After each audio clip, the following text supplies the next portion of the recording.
Sometimes you create your timeline or your sequence incorrectly so that it doesn't match your original footage. So for example, we have original footage here that if you go to properties, you can see it's 1920 by 1080, 30 frames a second. The audio rate is 48,000 hertz. If you go to create a new sequence,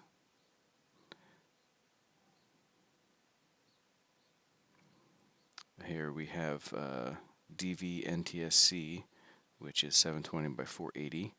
This is a somewhat common mistake. So let's call this 720 by 480. So that's loaded here. If we just drag this over, you can see it says this clip does not match the sequence's settings. Change sequence to match the clip's settings. You would want to do that to make the clip, which is 1080, match the sequence, or vice versa. You want this sequence to be in 1080 instead of 480. But to recreate the mistake, we're going to say keep existing settings. And you can see what's happened is this 1080 was forced into this 480 window. There's a couple problems with this. First of all, it's not the way it was shot.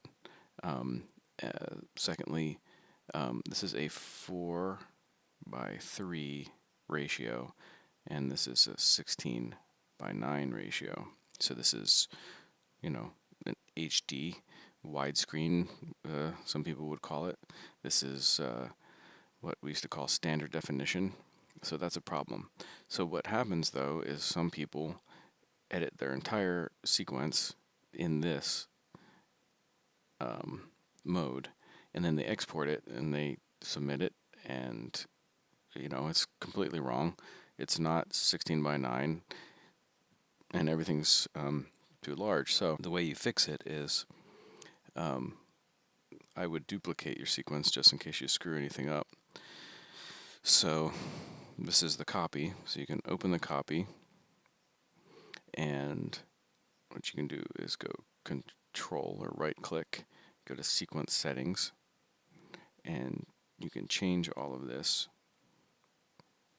You can do it kind of quickly to get a 1080 sequence by any of this, like AVCHD 1080p square pixel, and luckily our frame rate is the same as our original footage, and you can hit OK. It says change to the preview, blah blah blah. Well, you don't have a choice. Just go like that, and this fixes it. What sometimes happens is, though, we'll undo that. So what happens is sometimes people will say, oh, my original footage is too big, so they'll double click on it, they'll come here, they'll change the scale to fit in there, but then they'll submit the video, and the professor or the client will say, what's up with this? It's 4 by 3, not 16 by 9. So then you go, oh, I have to change my sequence settings. So you go here, sequence settings, change it to 1080p square pixels, hit OK, and your picture's small now because you have, in effect controls, made it 47% or something. So then you have to, oh my gosh, you say, ugh, I gotta go in and rescale all these. It's not that hard. You just double click on it, go to effects controls. This little thing is a reset button. And if your position was also off, so I'm hitting Apple Z now, if your position, say, was like over here for some reason, you can hit that, resets it. So you just have to go through all of your clips and reset it that way. Here's our clip that's too small for our sequence settings. So let's say we have a bunch of those. So I've just copied and I'm pasting. So now all of these clips are the incorrect size. So you come here, reset the scale.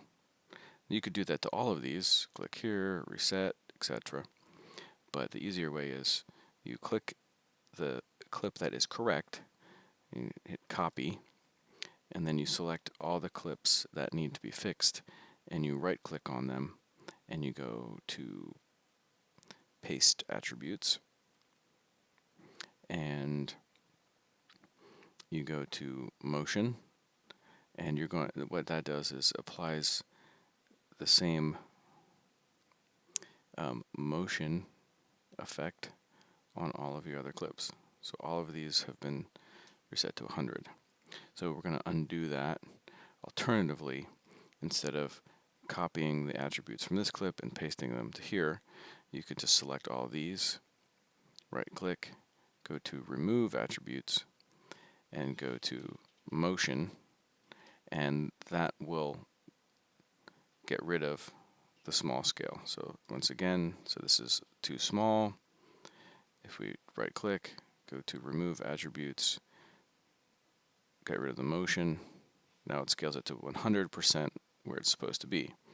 Now, one caveat is that, see, it's at 100. One caveat is if you have any other kind of motion on any of the clips, like say for one clip, you, for whatever reason, you wanted to make it bigger, or you have keyframes on to make things move through the screen, you've animated a still or some video, if you hit remove attributes, then you're going to get rid of that too, and everything's going to be reset to its default scale. So just be careful that if you've done a lot of animation work, or you've done other things to it, like changed opacity, or you've done some motion effects, that you'll get rid of all that stuff.